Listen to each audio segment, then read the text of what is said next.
Joining us now is a man who's coming back off of an Achilles tear. He's a man who's a 4-time NFL MVP. He's a guy who's a Super Bowl champion. He'll be a first ballot Hall of Famer. Ladies and gentlemen, the quarterback for the New York Football Jets, Aaron Rodgers.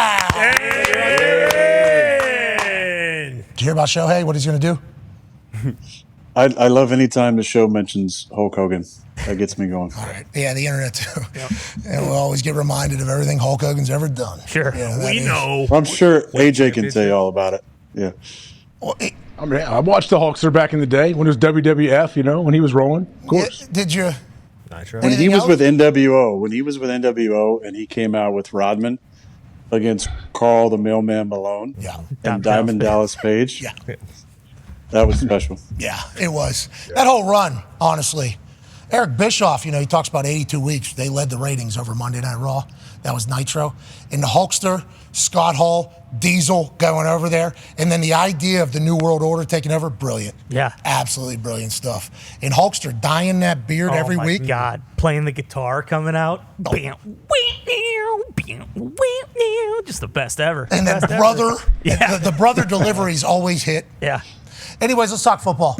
Aaron, I don't like you trying to dodge the question here. Okay, I don't like what you did here. Not dodging anything. Yeah, you did. Well, you're not dodging. Hey, the internet's going to get you. You are a meme machine. Every time you're on TV, something comes of it. We'll obviously talk about the game and everything that happened during it, but there's a clip. I've already been alerted to this, and actually in the moment I was thinking, man, I hope the camera's not on me right now. He said you ate your bugs. Yep. Digging for gold. He said you ate your boogers. Oh, damn, that actually kind of looks like it. Yeah. That kind of looks like it, too. If you would like to, I think you ate your bugs, dude. I think that's what the internet's saying. Now, obviously, I am a human. There was another nostril thing that happened. You had a bottle of smelling salts, I believe, get you going. Yep. So I understand wanting a nice clear nasal cavity. That's what you're trying to do with that, kind of get you going. Maybe something slipped off the edge of that. Maybe there's a little something flying through the air. Fireman Ed's, maybe beard or mustache came in and tickled you. What happened there? If you would like to clear the air for the boogie eating scandal. Well, first of all, shout out to Max Mitchell for being there for the little, smelling salts, ammonia packages before taking the field. I appreciate that. As far as the boogs goes, I've actually never eaten my boogers. That's one thing I'm very proud of. That was your first time on TV? Oh, one time? What about as a child? Had to happen. Come on. Had to happen. No, I honestly haven't. You're missing out. Try it.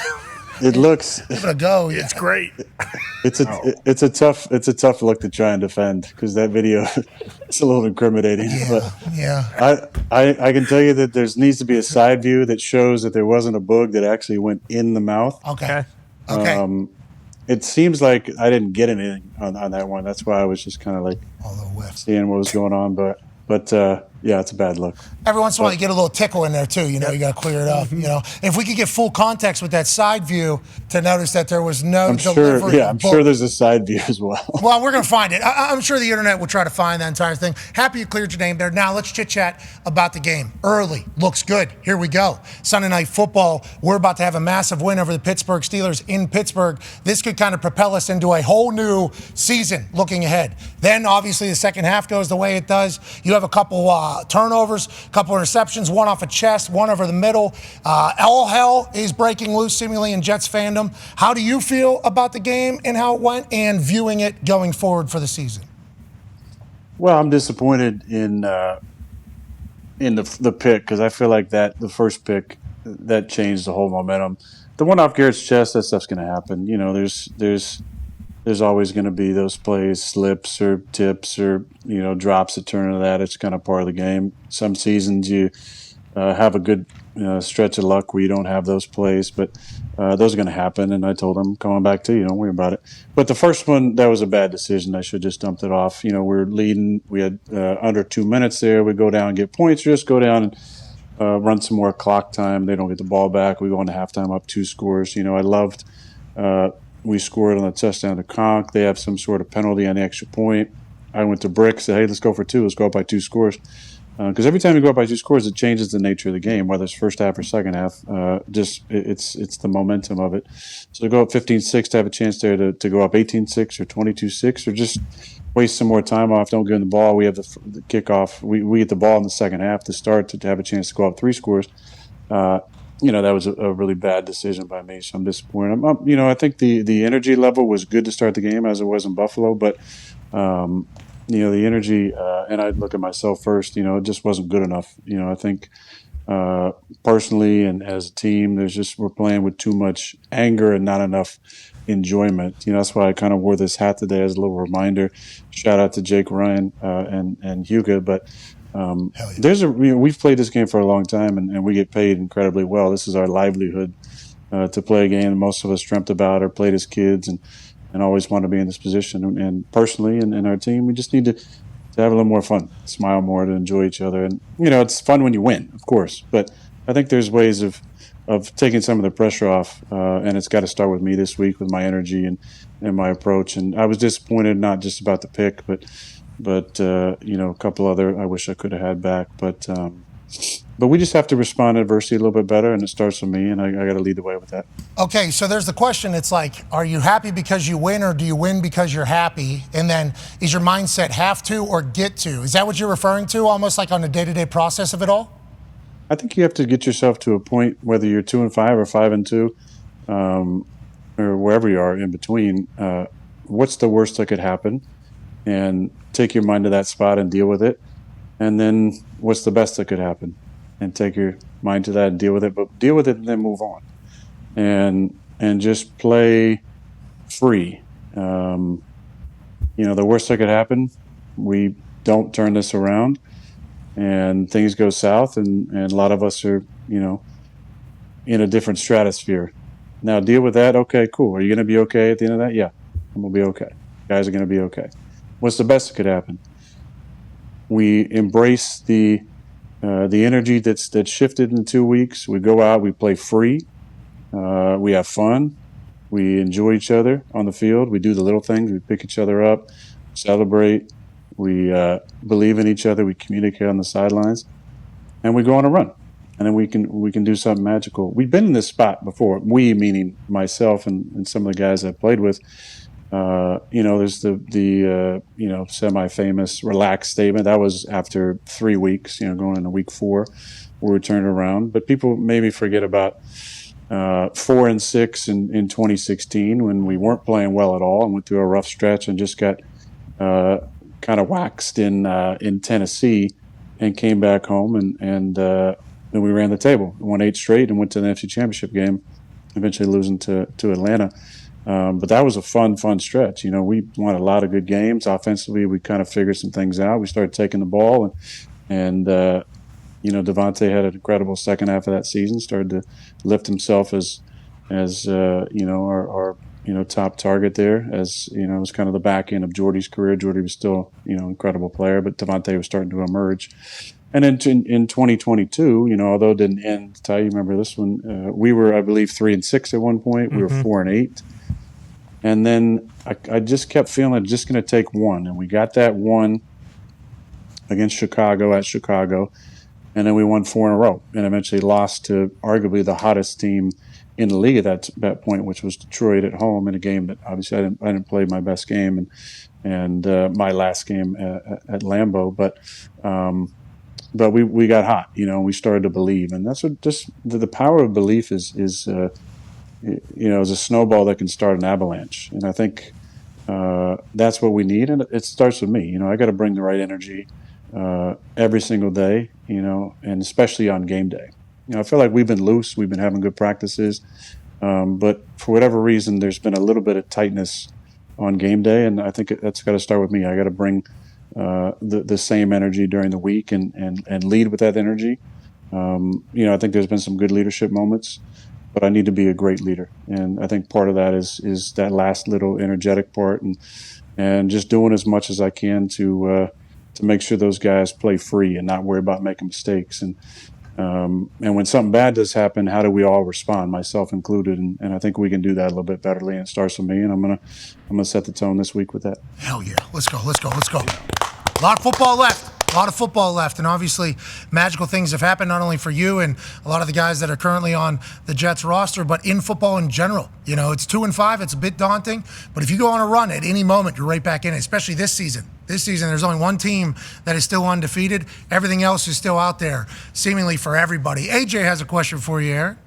Aaron, we hear people talk about all the time, like the process. Trust the process. Try to enjoy the whole process and don't worry about the results and everything.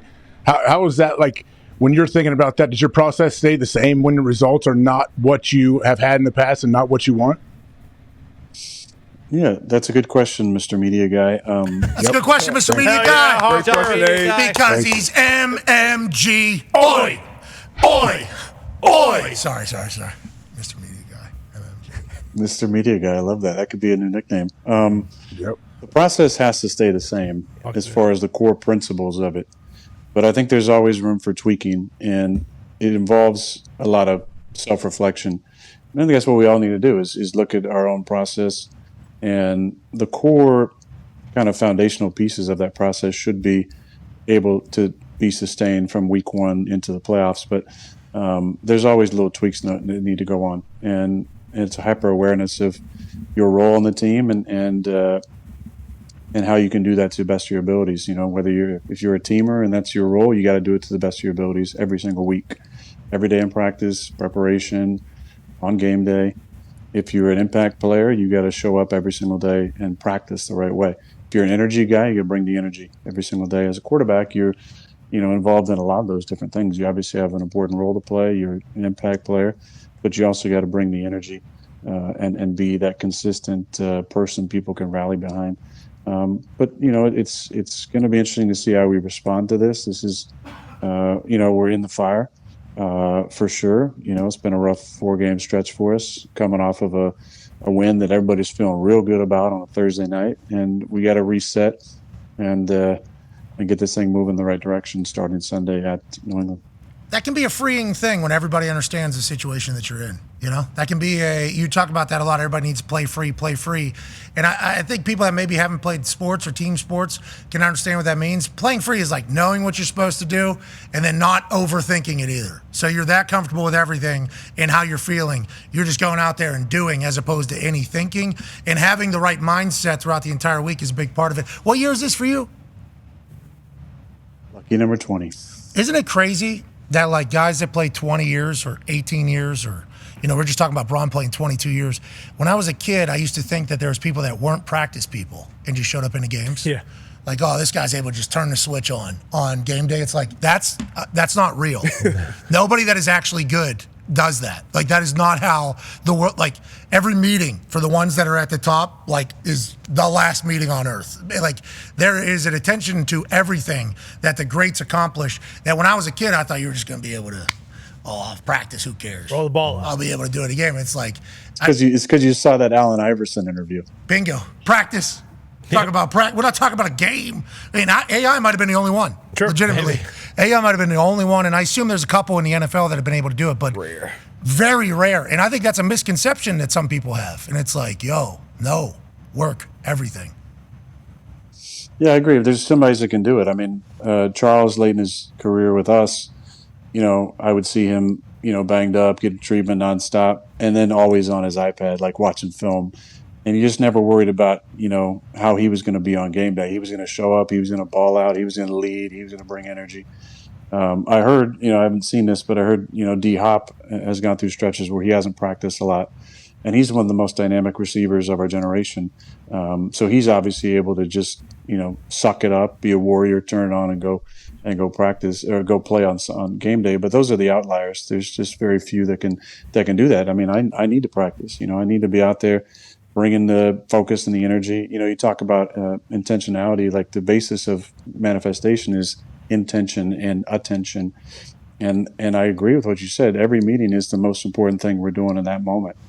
And then the next thing is the most important thing that we're doing in that moment. I think that's got to be the approach.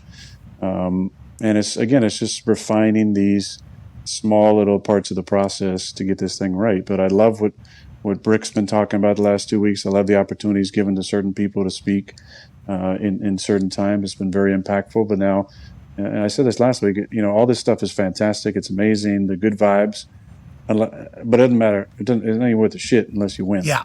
And so we got to figure it out, and then because the winning gives all the the minor little tweaks that are going on. It gives them the justification. It gives them the platform. It gives them recognition. The validation. That's the right word I was looking for. And we just got to do that.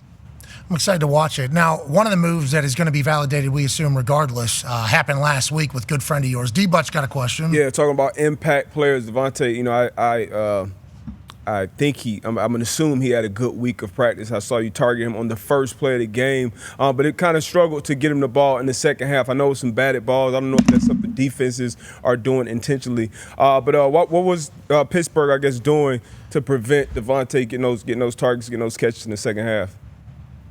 I think they had a good plan. They played a lot of two shell. There was a lot of vision zones, but there weren't a lot of outside freebies other than the first play when they played two invert to that side, and I just missed the throw outside. But there was a few opportunities we had, but I think we were just kind of easing Tay in. He hadn't played in a few weeks. He had a lot of feel for the offense, but there wasn't a lot of different things that we felt we wanted to just throw him into. But I think you're going to see his role expand as we move forward. I liked Allen had multiple catches and some impact plays. G had a number of impact plays for us. Mike had a huge fourth down conversion for us. Mm-hmm. We're going to need all those guys moving forward, and we're just going to be able to keep doing more and more stuff with what 17 allows us to do. I'm excited to watch the offense continue to evolve. How's Dahn? How's it been? A couple weeks now. Yeah, Todd's a great guy. He's a great guy. He's in a tough spot in that he's replacing a best friend. But I thought he's handled it with a lot of class and a really good approach. Hack's been very supportive through the whole process. But, Todd's done a really good job in front of the room, delivering the message, installing the plays. And I have a lot of trust and respect for Todd Downing. He's a great man and a damn good coach. All right. Let's go now, boys. Yeah, Todd. Let's go now, boys. Let's go offense. Huh? Let's start using all the pieces. Let's start moving along. Let's start winning games. They look good. There's been so many spurts of great. It's close, right? We feel on everything, don't you? That's kind of how every team feels after a loss. It's like, these 5-6 plays, they go our way. We probably win that game, But do you feel that with the offense? Especially with Devonte getting back in there, we're close to being full efficiency? Yeah, but what does that give you? That doesn't do shit for you. It's like, hey, we're close. All right, yep. Well, maybe this week we'll put it together. I will say, from a mindset, looking back on the 16 season, we had a subtle shift in mindset. And the mindset was offense, we're going to win the game. We're going to put our defense in a better spot. And they hadn't been playing lights out, our defense. But we said, let's start faster. Let's be intentional about these first 15. Let's get rolling and let our defense play with the lead and see how things start to evolve. And the confidence that I saw on both sides of the ball really changed. In New York, good, bad, or indifferent, for the last long stretch, it's been win with defense. That's what it's been. We joke about being a defensive organization, but they've had a lot of defensive head coaches, the ones that you remember. And it's kind of been at times in spite of the offense. We saw last year a lot. Our defense hold them to 13 points and lose, 12 points and lose, 17 points and lose. And offensively, I think we need to just adjust that mindset instead of hey, let's go play well. It's, hey, let's win the game on offense. And I know it seems like a little thing or trivial, but mindset is everything. And Brick talks about heart, mind, and fist. Heart being why you play for your teammates, you play for the love of the game. Fist is the violence part of it. It's, it's controlled violence, in a collision sport. But the mindset is so very important. And I think if we can start to think about things in that way, let's go win it on offense. Let's not hang around and wait for a defense to get us a stop or a big turnover or teams to have an impact play. Let's go win this game on offense and have that mindset of scoring every possession. when it starts this week on Wednesday. Yeah, you mentioned all the ones you can remember: Herm Edwards, Rex Ryan, Robert Saleh. Those are all defensive guys. Bowles. Now, Bowles, also defensive guy. Now, Brick, defense coordinator, is the interim head coach. Heart, mind, and fist. Love that. Hell You can yeah. get it. Sounds like some of his messages are already hitting home. Conman has a question. Yeah, Aaron, on your touchdown to Conklin, a lot of people I know actually bet Conklin to score a touchdown, so a lot of people are very, very, very appreciative of that. But on that play, the play before, it looked as though Breece Hall got in. It looked as though they were going to review it, and they decided not to. You guys got to the line, ran a play. Coach Ulbrich, he was close to throwing that challenge flag, and then there was a little bit of a mishap. Have you gone over with him how to throw the challenge flag, and have you guys been practicing just throwing the ball around, before and after practice? Playing catch. Yeah, playing a little catch so that when that opportunity comes, he might be ready for it. Well, as Pat likes to say, if you know Brick, you know he's pretty jocked. Yeah, he's jocked, isn't he? He's jocked. He's pretty jocked. I love that. So maybe there was a little shoulder tightness in there that didn't allow him to get that flag out. Maybe, he likes to, he's a little stylish too, so maybe the pants were a little tight. He couldn't quite get the flag out, and then the shoulder was a little tight. Yeah. But Age, you might... Between the cheeks and the pants, especially if he's jocked. That could have been his chest. His chest too big. Couldn't be able to get it. Like AQ. Big gorilla couldn't reach it. Yeah, there's a chance that that's the case. It was a little slippery, unfortunately. But fortunately, we had a great play call and made a good fake, and Conk was wide open. But I don't know if you and we'll see if we can get this. Here's the clip here. But I don't know if we can get this clip teed up. But in 2012, we were in Minnesota later in the year, and I threw a key to James Jones, just a little run alert. He broke a tackle and reached out for the goal line and scored it. Now, some people remember this, some people don't. But back then, the rules were, and we learned it on Thanksgiving when Houston played at the Lions, if there's a play, scoring play, or a turnover, I believe it was both those things, those started to get reviewed. However, if you threw a challenge flag, it was unable to be reviewed. So there was a play with Justin Forsett where he, against the Lions, he busts off like a 70-yard touchdown run. They let the play stand. Obviously, in replay, you could tell that he was down. But instead of just pausing, because it was a new rule, I believe it was Jim Schwartz threw the flag, right? And because he threw the flag, they weren't able to review it. So a play that would have been like a 6-yard gain turned into a 70-yard touchdown for Forsett. So fast forward later in the year, we're playing against the Vikings. James Jones scores his touchdown. As he reaches out for the goal line, he hits the goal line with the ball, and the ball pops out. And instead of calling touchdown, they call it a fumble. They return it. Well, Mike threw his challenge flag on the field, and Jordy picked it up super secretly and tucked it in his pocket. You remember? And then Mike Carey, who was the ref that day, I believe it was Mike Carey, he said they got buzzed down before the challenge flag was thrown. So they allowed it to go to replay. Obviously, in the replay, they reversed the turnover and gave us a touchdown. But immediately when I turned, because I threw a touchdown, and I peeked back. I don't know if I was thinking there might have been a flag or something. I peeked back, and as I peeked back, I saw the red flag on the ground. So I went up and just threw it off the field.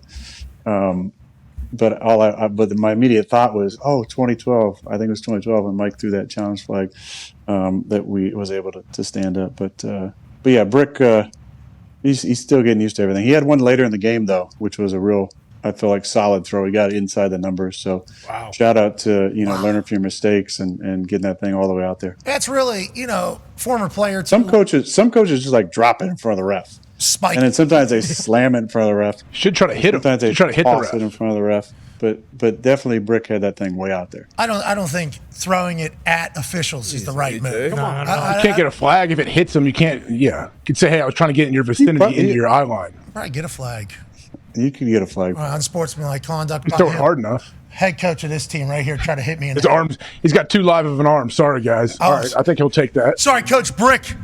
Coach Brick Shohei from the mound, even though they won't put him up there. I'm so sick of it. Let Shohei pitch as we move along. Coach Brick sounds like a good guy, though. We like him. Yeah, we love Coach Brick. He's a great great human being. He's done a nice job in a tough situation. All right, a couple more questions about the Steelers game. Tone has one for you. Yeah. Hi, Aaron. First and foremost, when the game was over Sunday night, the first thing I noticed was like there was a line of Steelers players coming up to you just because of how long you've been in the league, and just kind of your stature and who you are as just a future Hall of Famer. And I was thinking, like, after a loss, is that a pain in the ass? Does that suck, or is that like, hey, this is kind of cool that every single person on the Steelers does want to talk to me? Well, I will say this. That's a great question. One thing that I am a little sensitive about is, I'm a fierce competitor, and I hate to lose. And in those post games, the loss has already happened, and now I'm seeing people that sometimes I really love and respect and played with or played against and have a ton of respect for, or coaches I've gone against over the years. So I never want that to be misconstrued with I'm not fucking pissed. Sorry. Thank you. Because I am. Thank you for apologizing. Thank you. Because I am. But Nice of you. but this game is a relationship-based game. And, we all have some of our closest friends because of this business. So I think there's a lot to be grateful for. And I always look for the starting quarterback or the group of quarterbacks after the game. I saw Russ, I saw Justin, I saw Kyle, guys that I've known for a long time. Dean Lowry, one of my favorite teammates, just, Dean the Machine is over there. He's just an awesome guy, and got to have a cool moment with them. So instead of just like a passing, like, hey, good game, to be able to drop in for 15, 30 seconds with some of these guys is a special moment. And some of these guys, tell you, hey, man, you're my favorite player growing up, or I watched you as a kid, or you inspired me. And that's cool moments. Some people, just share their respect. Some people share a story or a moment. Dean said some super nice things to me about our time in Green Bay, and I was really thankful for that. Some coaches I've gone against for a long time, being able to see Arthur, who I have a ton of respect for, and some of the coaches that have been there forever, Mike Tomlin, ton of respect for Mike. Those are important moments. I think that's what great competitors do. Is you hate to lose, but Let's go shake their hands. There's a respect. Yeah, there's a respect thing about knowing what you're putting on the line. Both teams, the grind, the time you put in, and showing your respects in that way. But as an older player, there's a few more people who sometimes wait around to talk to you. That's awesome to hear these kids. I was 5 years old when you started in this league. That's some of the sentiment for sure. I feel like ever since I've had memories, you've been playing quarterback in the NFL. Thank you so much for what you've done for the game. All right, Antique Rodgers, I'm going to get out of here, brother. It's like you came to the zoo, got a chance to see the museum piece here, play ball and say hello. Did Beanie, West Virginia legend, you going to sign one of those balls for him, please? Maybe both of them? Yeah, I can do that. Boom. That's very kind of you. Because you're one of the guys you get a pick off if it's like, see that shit? Yep.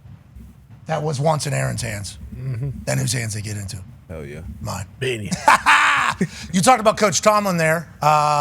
Obviously been around forever. What the Steelers have is literally a staple of consistency throughout the board. I mean, Omar, the new GM, was there for like 10 years, 15 years before it. So it's like that place is very similar. You and Coach Tomlin had a few moments. Go ahead, Ty. Yeah, Aaron, I don't know if you actually made eye contact with him, but it was on the broadcast briefly when I think you were trying to get them with 12 men on the field, and Tomlin quickly got the timeout in, and the camera panned to him, and he's kind of just nodding to you, grinning like, yeah, you're not going to get me, pal.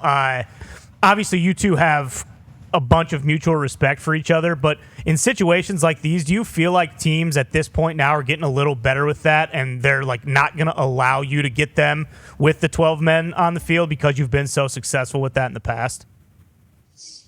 Well, I think it's on their mind for sure. The substitution patterns have definitely changed in our games.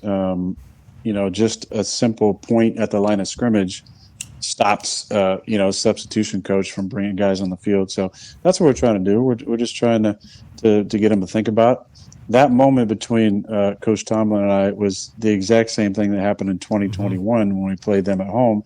You remember we had him, and he called a late timeout, which was just like the other night. And he looked over and did the same thing, kind of smirked and shook his head like, no, you're not getting us. You're not getting us today. So kudos to him for being on that. there's a lot of times where a guy's running off the field and a coach will risk whether or not that guy is going to get off the field or not. And it's always, kind of that fine line. The ball needs to be on the ground. We need to be in a formation, and they need to have a guy who's, sprinting his butt off to get off, and just trusting that you're going to get the snap off before that's off. Over the years, as Ty knows, not only have we got guys with 12 on the field, but there's been, I want to say 3 or 4 times at least where they haven't called it, and we've gone to a challenge because that's a challengeable play, and actually reversed or brought about the 12 on the field call through that. So people maybe don't realize that's a challengeable play, but it is. To our credit, over the years doing that, we haven't been wrong when we've challenged that. Every time we've challenged whether or not they had 12 on the field, we've won. So it's something to think about. They've always thought about it. Different coaches have had different substitution kind of styles with Chris Kasarik over the years, who's been in San Fran and Detroit. They seem like would always have either a play, after 3 plays you sprint off the field, or if it's a play that finishes outside the sideline to their sideline, quick substitution. So just give them something else to think about during the week and to be prepared for. Yeah, I forget the entire Hembo stats, but yeah, you're like your best ever. Free play. You're free play God is what they're saying, yeah. GAWD, obviously, because words are spelled for a reason, and it's GAWD, which is also... There we go. Look at that. Great job. There's a nod. Yeah. Yeah. Sweet long hair. Are we thinking about that again, maybe? Another Halloween costume. We're right around the corner. Have we figured out the Halloween costume yet? I heard you're gonna be a big vaccine. I heard. Huh? Really? Johnson building? Or Fauci. Is that right? Oh, really? I'm gonna reenact the Stephen Colbert thing he did on his show. Okay. What was that? Thanks, AJ. I saw that. Thanks, I saw that. Yeah. Well, no, I'm saying Halloween party. You've hosted Halloween parties in the past. We all know in the heart of COVID you did. But what are you doing this year? Are you going to do this or not? Everybody was 6 feet away from each other. What a jagoff. What are we doing? I didn't. First of all, I didn't host that. No, party. you weren't. You weren't allowed. He wasn't Bring the allowed to boys hang together. out. He wasn't allowed to hang out. You were shooting guns. I went. You weren't allowed to. I went for sure. You were non-vax. The vax were allowed to have a Halloween party. Non-vax weren't allowed to go. That was the big penalty whenever you were Keanu Reeves. Yeah. Pow. You look so... Had Preston Smith's dog with him. Yeah, absolutely. I was going to say we need some shout outs. Shout out to Pete, Preston Smith, for being my photographer, let me use his dog. Shout out to the Train Station Museum across the way in Green Bay, where we hosted a few different parties. Anybody that hasn't been, and all the beautiful people in the Green Bay area, if you haven't been to the haunted house that they have there at the train station, it's a bucket list thing. It's pretty amazing. It's creepy as hell. I mean, you ride this haunted train over to this. There's a couple different spots you can go in, and it's creepy. I mean, there's people full out in character trying to scare the hell out of you. I do one of those, a lot of those. And watching some of these guys over the years when we did the parties there, it was a blast. I mean, to watch some of these guys just get super freaked out. I didn't want to go inside. Hold on. Not going in. Not doing it. Hold on.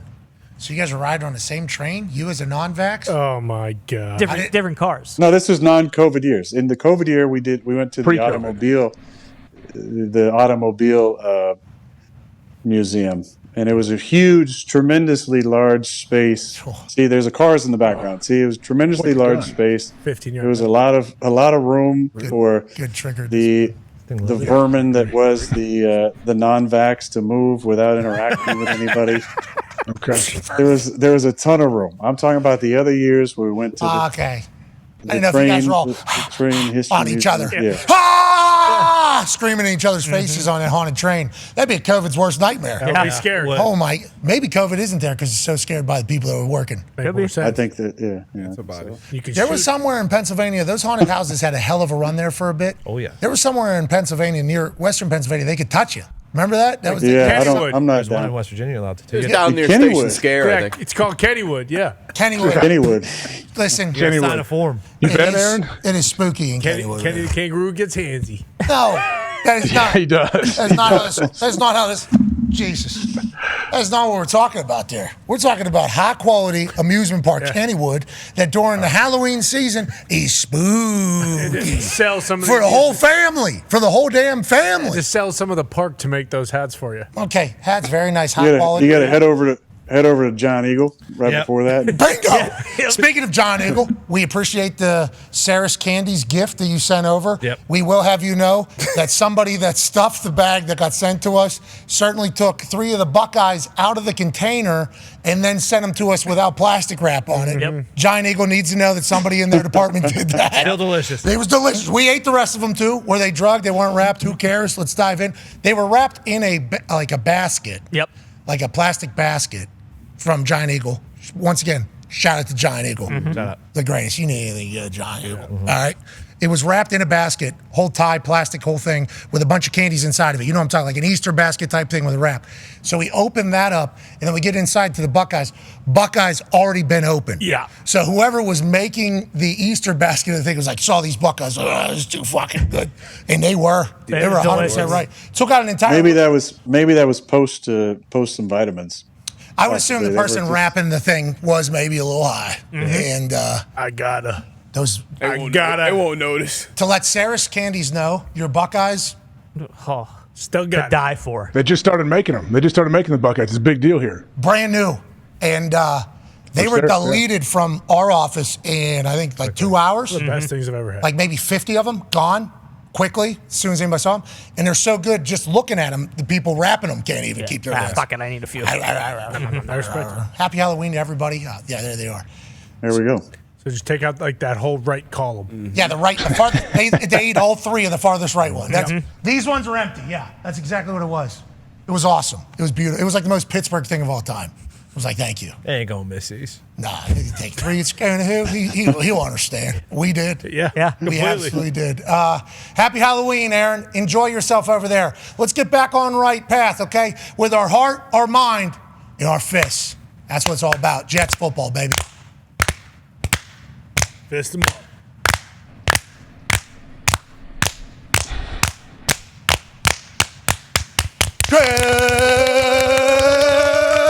Jets!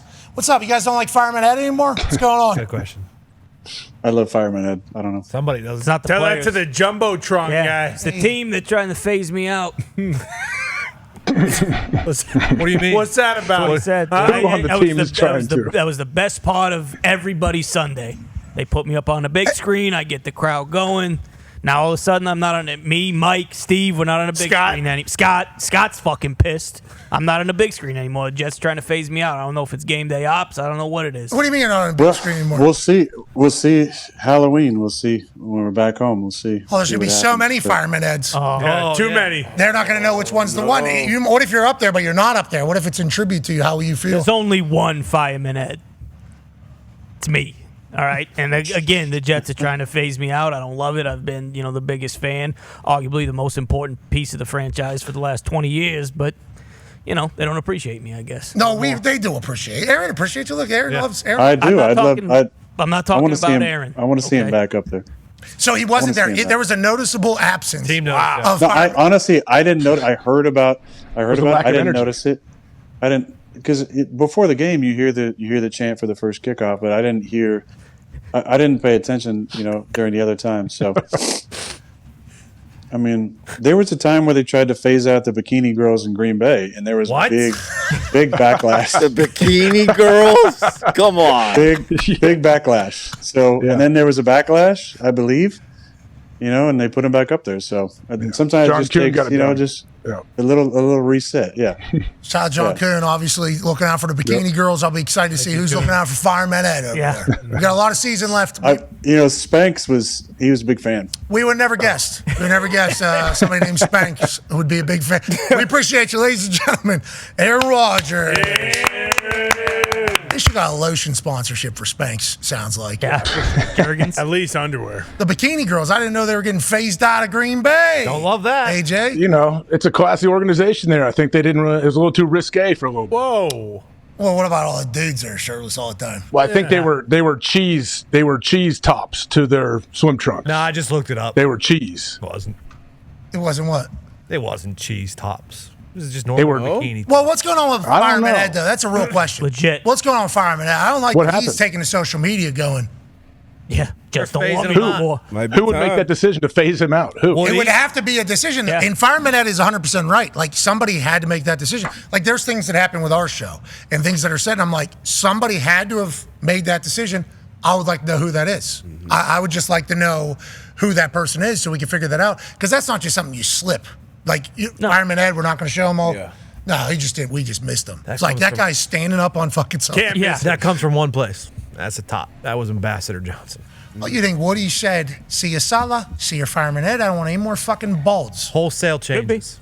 Yeah, Salah might have been holding them together. Like, hey, Woody, make sure Fireman Ed's on there. Guy runs towards fire, so let's never forget it. Yeah.